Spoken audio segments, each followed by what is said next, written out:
Ya, baru mengenal bisnis, saya kebetulan ada bude saya ngasih contoh keripik. Loh kok enak, harganya berapa? Waktu itu per kilo harganya 35. Saya kemas, linem, repacking, repositioning. Dulu ngambilnya per kilo 35. Kemasan dengan berat 200 gram, itu saya jualnya 25.000. Jual mahal kok tambah laris. Dia pernah menjual 20.000 piece per bulan. 25.000 kali 25.000. Kalau klien insya Allah ribuan lebih kayak Mas aku. Sampai sekarang masih pakai kita itu gembung-gembul. Mulai dari 0 sampai jadi 300 cabang itu pakai jasa kita. Klien kedua saya, Pak Sugranas Mas Ajis, di waktu branding ke saya itu masih dorong gerobak. Sekarang sudah punya 4 outlet, omsetnya sudah 0,5 M per bulan. Berarti Goki ini temen UKM juga ceritanya, minta tolong ya, datang loh kok enak, kok murah, kok enak. Nah, ini kan peluang bisnis kan langsung ada. Saya ingat saya 24.000 roti sebulan, bulan pertama. Sekarang bisa menjual 120 atau 1 sampai 20 sampai 150 lebih. Orang sekolah itu suka duduk belakang kan. Sebenarnya kan saya nggak seneng tampil sebenarnya. Dari awalnya nggak bisa ya? Ya nggak bisa, bahkan pemalu lah, harus tampil. Kalau orang bisnis harus tampil. Ya udah, niatkan berbagi, niatkan sharing. Insya Allah itu lebih menyentuh. Dan ternyata memang powerful kalau kita bagi. Jangan sampai mindsetmu karena uang.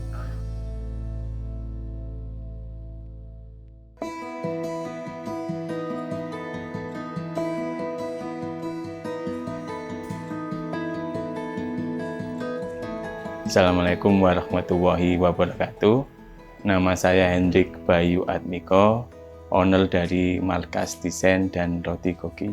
Dari kota Sidoarjo, asli Sidoarjo. Dari kecil memang saya suka gambar. Nah, dari situ waktu kuliah di Malang, kebetulan saya dikenalkan dengan kakak saya, itu dunia DKV atau desain grafis D1 di Wellness. Di situ mulai mengenal namanya desain grafis. Alhamdulillah dari suka gambar, ada fasilitas tempat belajar, dan sampai sekarang berkembang menjadi jasa desain komunikasi visual. Dulu gambarnya Dragon Ball, terus kayak saya seperti mungkin Mas Agung ingat nggak? Iya, penonton Dragon Ball. Iya betul. Di Wellness 1 tahun, di kafe, terus di Stimik Asia 3 tahun, S1.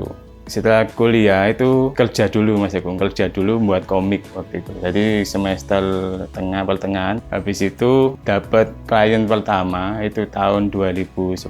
Teman saya sendiri ya dengan membuat buah brand sego sambal. Dari situ saya mulai mengenal tentang pentingnya logo, pentingnya branding untuk kemajuan bisnis. Waktu itu namanya Jati Advertising, masih mindsetnya advertising. Karena waktu itu kebanyakan kan setting, desain, terus cetak, belum ada yang fokus di jasa branding, belum ada. Terpikir mulai ada markas jasa branding itu saat kapan Mas? Saat mulai saya setelah usaha keripik Monster Mas Agung. Ketika saya usaha kan saya terjun di UKM. Ketika melihat UKM itu ternyata banyak butuh edukasi tentang desain, branding seperti apa, dengan tampilan kemasan seperti apa. Di situ saya tergerak untuk membantu mereka. Maka saya membuat markas desain itu tahun 2014. Jadi saya usaha dulu, saya praktekkan di usaha saya bahwa branding itu penting, desain kemasan penting, logo yang baik juga penting. Baru saya aplikasikan atau saya edukasikan ke teman-teman UMKM dengan wadah yang namanya markas. Karena bergerak di UKM, melihat UKM belum banyak yang dibantu teman-teman desainer, karena teman-teman desainer kebanyakan pilih cari uangnya itu di freelancer atau dijual di luar negeri atau ke corporate, lebih menjanjikan, banyak uangnya. Itu.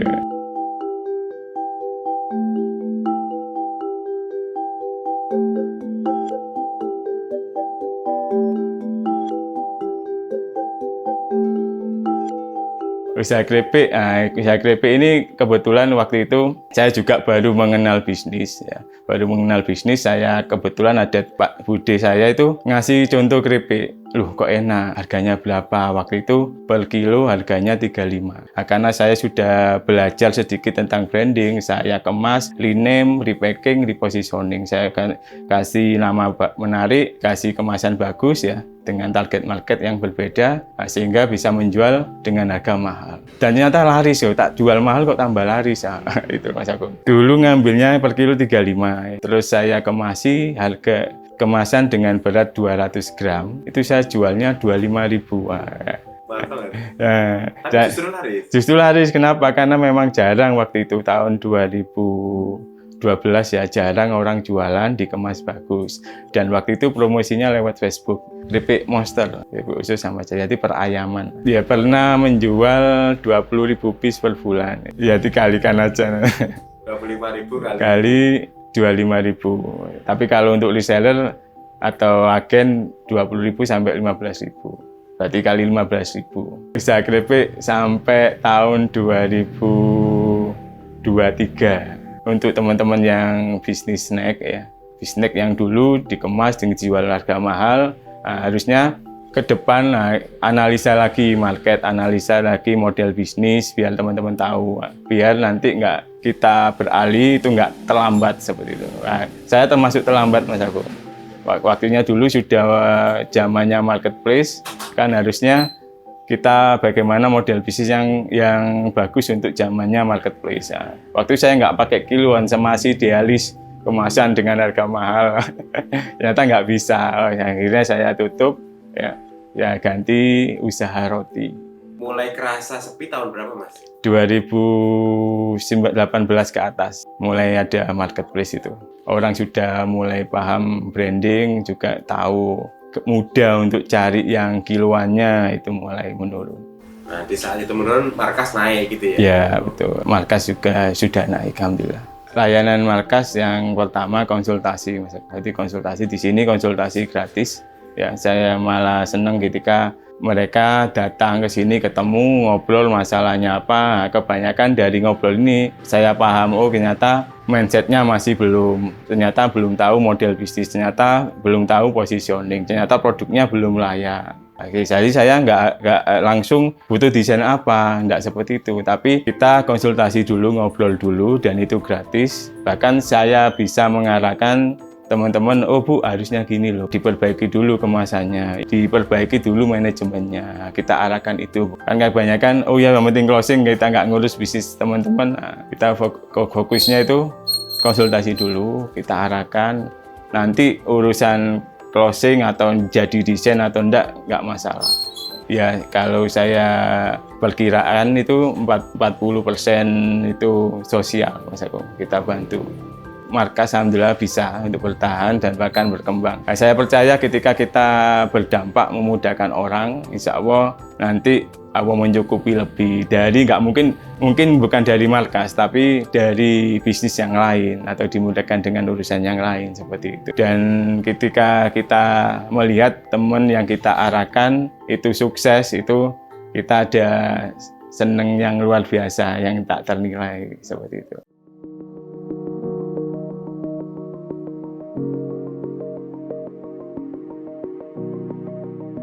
Kebanyakan masalahnya sebenarnya mereka penjualan. Kalau terlalu banyak kan di sisi penjualan, Mas Agung, Mas penjualan saya kok menurun. Nah ternyata setelah dicek lagi, kenapa kok penjualan? Nah balik lagi ke mindset mereka, produk mereka, pelayanan mereka, kemasan mereka.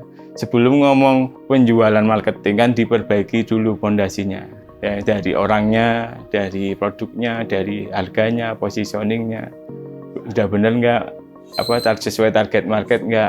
Itu kita arahkan ke situ. Baru kita ngomong marketing, branding, dan lain-lain. Karena dari sisi manajemen, keuangan pun mereka masih belum siap ternyata. Kebanyakan seperti itu ternyata. Saya percaya ketika ingin marketing bagus, branding bagus, keuangan harus bagus. Kebanyakan, dan ternyata ketika mereka ingin tanya cara penjualan bagus, saya tanya dulu keuangannya gimana. Itu yang paling penting, karena kuncinya di situ. Nah, mindset yang benar lah, mereka harus percaya, yakin bahwa bisnisnya bisa besar, bisnisnya bisa manfaat. itu harus yang dipunya dari UMKM. Terus yang kedua, mindsetnya mereka berani untuk misalkan bayar orang, berani untuk kolaborasi, berani untuk dia mengeluarkan dana untuk branding, marketing, dan lain. Kebanyakan mereka nggak berani seperti itu. Terus yang ketiga, berani ya puasa artinya tunda kesenangan untuk misalkan beli yang nggak dibutuhkan. Ya udah, kita kelola dari uang hasilnya itu untuk pengembangan bisnis. Kadang kebanyakan mereka dikira untung untuk semua, untuk dompet cuma konsumsi semua. Itu di sisi mental, Mas Agung. Jadi secara mindset, mental mereka harus tahan banting, nggak boleh nyerah, nggak boleh takut gagal. Ya benar-benar kalau memang salah diperbaiki, gagal lanjut lagi, ya seperti itu. Mentalnya memang harus kuat seperti itu. Karena kalau nggak seperti itu ya akan sulit ketika untuk menjadi usaha untuk jangka panjang. Terus habis itu attitude. Nah, kalau di markas saya arahkan ke attitude-nya, dalam arti good owner, good spiritual. Itu kuncinya dalam bisnis kan kebanyakan, dan menurut saya itu paling penting juga. Nggak kebanyakan, tapi paling penting di attitude tadi, good owner, good spiritual. Pelan-pelan diperbaiki semua, ownernya, spiritualnya diperbaiki pelan-pelan. Insya Allah itu nanti juga memudahkan dalam pengembangan bisnis. Kalau kita baik sama orang, kalau kita baik sama orang tua, kalau kita menjaga larangan agama kita, kan orang pasti suka. Di situ kan juga memudahkan relasi, dipercaya orang. Itu juga nanti yang membantu kita dalam bisnis. Positioning, kebanyakan UKM gini Mas Agung, mereka itu nggak fokus, banyakkan produk, banyak, belum besar. Boleh banyak produk, tapi harus satu besarin dulu. Misalkan contoh, markas sudah dikenal, sudah ada tim, ada sistem, harus ada uang lebih, baru boleh buka bisnis yang baru lagi atau produk baru lah. Kebanyakan UKM kan 1, 2, 3 produk jadi satu. Pun nggak, sampai mungkin sering melihat ya banyak produk, tapi ini nggak ramai jual ini nggak ramai jual ini. Kita harus mengarahkan positioning, harus punya spesialis satu dulu, besarkan sampai punya tim, sampai punya fondasinya kuat, manajemennya kuat, ada uang lebih, baru buka bisnis baru.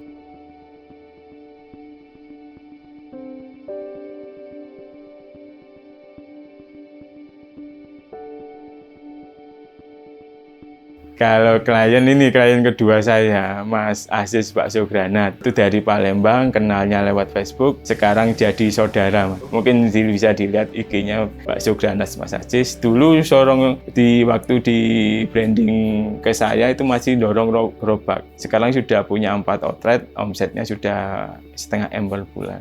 Dari Palembang, saya diajak ke sana 2 kali di Palembang.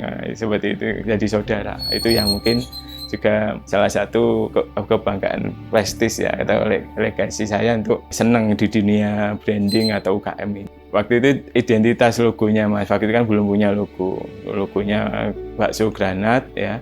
Terus sama, ternyata yang paling penting dalam perkembangan usaha selain tampilan menarik, produk bagus ya, orangnya ini juga beliau pembelajar, mau kerja keras juga. Ini juga saling berkaitan. Jadi nggak hanya logo bagus saja nanti sukses, enggak. Ini semua berkaitan, dari produk, logo branding sama ownernya, ini sangat berkaitan.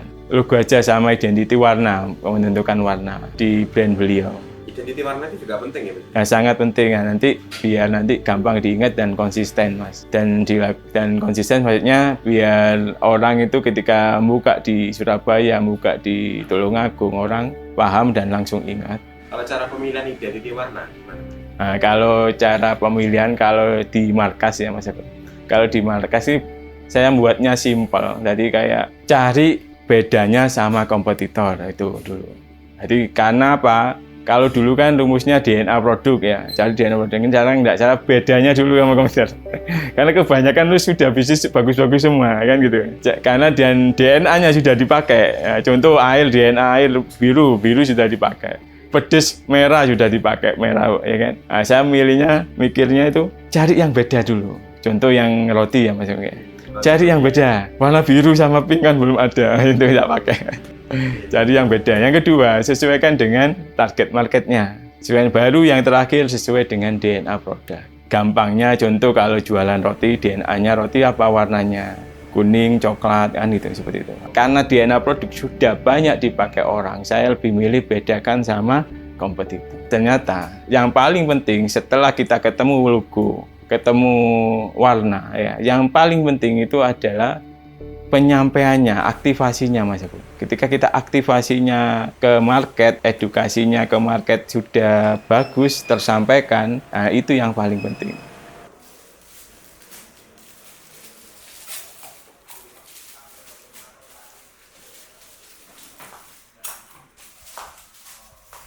Berarti Goki ini sama ya, temen UKM juga ceritanya, minta tolong ya ke saya untuk bantu bisnis rotinya. Ketemu di jalan ya, datang, loh kok enak, harganya berapa? Waktu itu harganya 2,5, Mas. Loh kok murah, kok enak. Nah, ini kan peluang bisnis kan langsung ada. Nah, beliau minta tolong ke saya, ayo Ndik bantu saya. Oke, siap. Nah, dari situ langsung saya riset kompetitor. Saya beli semua roti-roti yang sejenis. Ada yang enak memang tapi harganya mahal. Ada yang harganya sama tapi roti kita lebih enak. Wah, akhirnya ayo buka. Nah, dibuka ini saya butuh orang yang ngurusi manajemen, Mas Agung. Manajemen keuangan. Nah, ketemulah Mas Adit kaos-kaos itu. Saya suruh bantu kolaborasi sama satu lagi investor di Batu. Baru buka beli alat-alat. Ya, beli alat-alat seperti mulai dari mixer 1, oven 1, ya, terus prover 1, freezer 1. Mulai dari situ pelan-pelan ya dikembangkan untuk terjual. Waktu itu pertama terjual, saya ingat 24.000 roti sebulan, bulan pertama. Sekarang bisa menjual 120 atau 1 sampai 20 sampai 150 lebih. Kenapa kita pakai nama Goki, terus warnanya seperti itu salah satu juga di branding di markas. Kita bedakan sama kompetitor, pakai warna yang berbeda, yang nggak umum untuk roti. Terus positioningnya, marketnya, harganya. Ini semua ilmu diterapkan di markas, diterapkan di Goki. Terjual 24.000 per bulan. Nah, keuntungannya Mas Agung itu untuk pengembangan lagi. Jadi puasa, orang 4 ini puasa dulu. Jadi untuk beli alat mesin, beli prover, beli bulan depan beli apa, bulan depan lagi beli apa, seperti itu. Nah, kita puasa dulu selama 1 tahun. Baru tahun kedua mulai dibagi. Bagi pun masih gaji, bukan bagi saham, tapi bagi gaji. Dari sini apa pelajarannya? Teman-teman UKM ternyata bisa loh kolaborasi. Teman-teman UKM harus wajib manajemen uang atau manajemen di sebuah bisnis itu pun penting. 1 tahun 10 bulan. Goki sudah punya 4 outlet, 4 distributor di kotanya, terus ada 40 mitra se-Indonesia. Dari produknya memang bagus ya, harganya sesuai dengan market menengah bawah, tapi brandingnya bagus ya, dikuatkan lagi dengan keuangan yang stabil, dikuatkan lagi dengan marketing, tim marketing sama branding yang kuat, konsisten. Nah, itu yang bikin Goki bisa stabil dan perlahan naik pelan-pelan. Seperti teman-teman juga ketahui, kalau sekarang bisnisnya sampai lihat pola-polanya, produknya bagus ya, harganya terjangkau, tempatnya bagus. Teman-teman sampai lihat di Benang Raja, Wismi, ya, DIY, kan sama konsepnya. Ya, brandingnya bagus, harga terjangkau, ya. Terus distribusinya banyak, duplikasinya juga banyak tempat, nah, seperti itu. Mas Hendrik juga tadi menekankan pakai investor ya, Mas? Kalau memang orang tuanya mampu ya orang tuanya, tapi kalau ketika nggak ada dan memang butuh untuk pengembangan ya kalau bisa pakai investor, jangan hutang. Kalau nyari investor, saran saya cari yang angel investor. Istilahnya itu memang dia uangnya lebih, Mas Agung, bukan yang mepet. Jadi uangnya lebih, misalkan Mas Agung punya dana 1 miliar, ya kan itu uang lebih. Jangan nyari yang investornya kita butuhnya 500 juta, beliau punyanya 600 juta. Jangan. Nah, bagi hasilnya tergantung kesepakatan. Nanti kesepakatan berapa persen sahamnya, nanti hitam di atas putih ke notaris. Kalau di sisi kebanyakan teman-teman ya Mas Agung ya, itu 50-50, bahkan ada yang 60-40. 40 untuk kita, 60 untuk investor. Nanti kan tergantung perjanjian. Mungkin di tahun pertama sampai balik modal itu banyak kan investor, sampai modal yang balik bisa nanti berubah 50-50. Karena nyenengkan investor dulu. Kita kan sudah bersyukur ada yang bantuan, istilahnya seperti itu.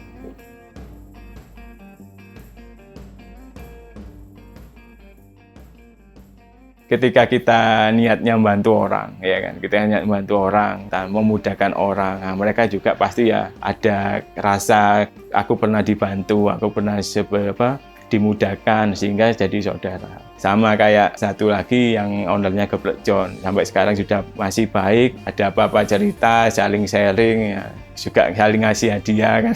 Beliau dulu malah dari resign di tempat kerjanya beliau usaha risol. Awalnya kan risol, banyak orang nggak tahu bahwa beliau ini dulu awal itu Papa Risol. Nah, itu kami yang branding. Cari investor juga beliau susah katanya, ya sudah Mas tak bantu dulu ya. Alhamdulillah dari Papa Risol, Geprek John sampai sekarang sudah 65 cabang.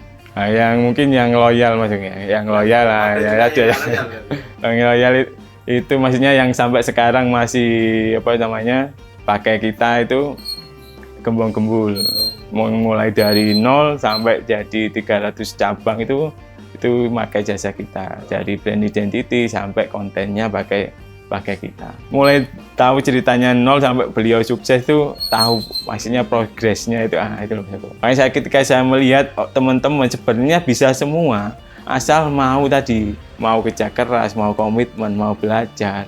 Kalau klien insya Allah ribuan lebih kayak Mas Agung. Sampai boleh lihat di IG-nya juga, ya jasa desain logonya. Kalau di markas, kalau logo mulai 600.000 sampai 1.100.000. Tapi kalau nanti sampai lengkap mulai 600.000 sampai paling mahal 15 juta. Bahkan nanti ada yang paket UMKM itu harganya mulai dari 150.000 ya sampai 300.000 paling mahal. Ada paket UMKM. Ada lagi paket free, dalam arti kita bantu.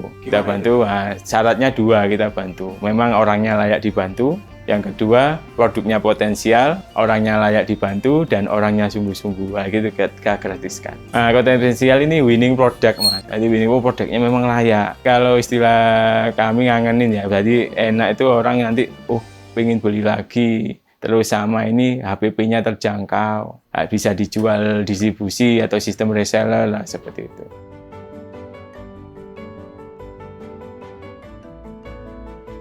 Sebenarnya kan saya nggak seneng tampil sebenarnya, seneng jualan, tapi ternyata harus tampil. Kalau orang bisnis kan harus tampil, berarti kalau ngajar kan harus tampil. Mungkin Mas Agung juga sama. Ketika pertama kali saya disuruh ngajar, saya bilangnya gini, kalau saya nggak siap, nggak bisa, saya nggak akan jadi seperti ini, paham ya? Saya akan nggak melangkah satu langkah gitu. Tapi ketika saya siap, saya bisa. Saya akan melangkah satu langkah meskipun banyak salahnya. Tapi sudah melangkah gitu. Nah, itu pertama kali ngajar itu gagal semua. Gagalnya gimana? Ya dari presentasi, dari cara ngomong, dari bahasanya. Waduh ya Allah. Tapi niat saya yang penting ngajar, nggak sing komersil waktu itu. Nah, setelah itu Mas Agung, setelah banyak kurangnya itu, ternyata dimudahkan. Kedua mulai lancar, ketiga lancar, keempat selanjutnya menyenangkan, seperti itu, paham ya maksudnya. Ketika ngomong di depan orang, ngajar depan orang, niat saya ya udah berbagi, jangan sampai mindsetmu karena uang. Ya udah niatkan berbagi, niatkan sharing. Insya Allah itu lebih menyentuh, dan ternyata memang powerful kalau kita niatnya itu memang berbagi, Mas. Bahkan dulu pernah rame-ramenya setiap sebulan itu bisa 14 kali seminar. Rame-ramenya branding UKM ya itu nggak bisa, bahkan pemalu lah, orang sekolah itu suka duduk belakangan gitu. Kalau susah itu gini sih, saya nggak pernah merasa susah. Pernah ngontrak, ngekos, ya pernah mungkin nggak dikirim uang sama. Nah, saya percaya Allah ada hikmah di balik semua itu. Makanya saya mindsetnya itu semua bagian dari proses, itu semua bagian dari perjalanan. Kita harus senang, kita harus bersyukur, kita harus bahagia setiap langkahnya. Itu yang saya tanam mindset saya seperti itu, Mas Agung. Jadi ketika tanya pernah jatuh, pernah sampai titik bawah atau pernah masa sulit, nggak pernah kayak.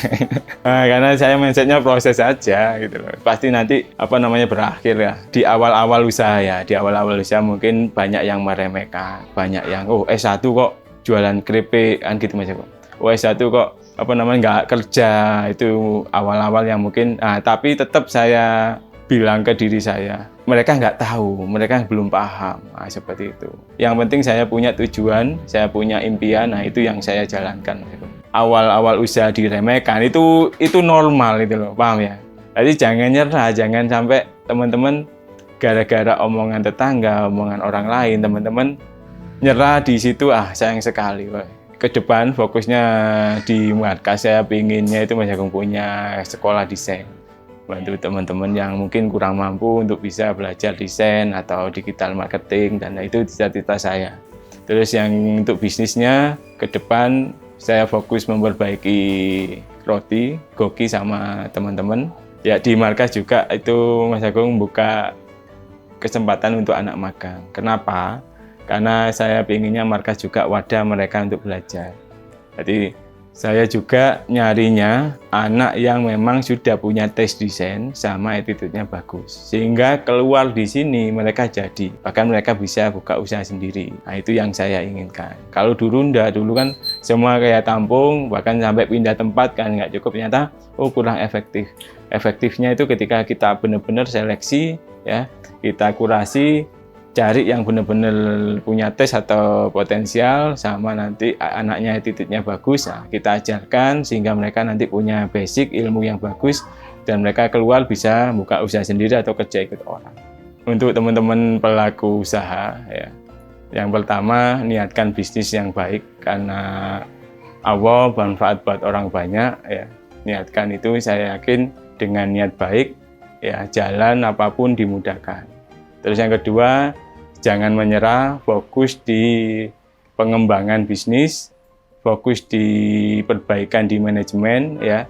Nanti, ya, tunda kesenangan, sabar, saya percaya 2-3 tahun bisnis Anda akan berkembang. Terus baiki semuanya, ibadahnya di sisi kebaikan sama orang, ya. Berbagi sama orang, seperti berbagi nggak harus uang, sampai jasa, tenaga itu bisa dibagikan ke orang lain. Intinya hidup sekali berdampak berkali-kali. Saya Hendrik Bayu Admiko dari Markas Desain dan juga Roti Goki. Terima kasih. Assalamualaikum warahmatullahi wabarakatuh.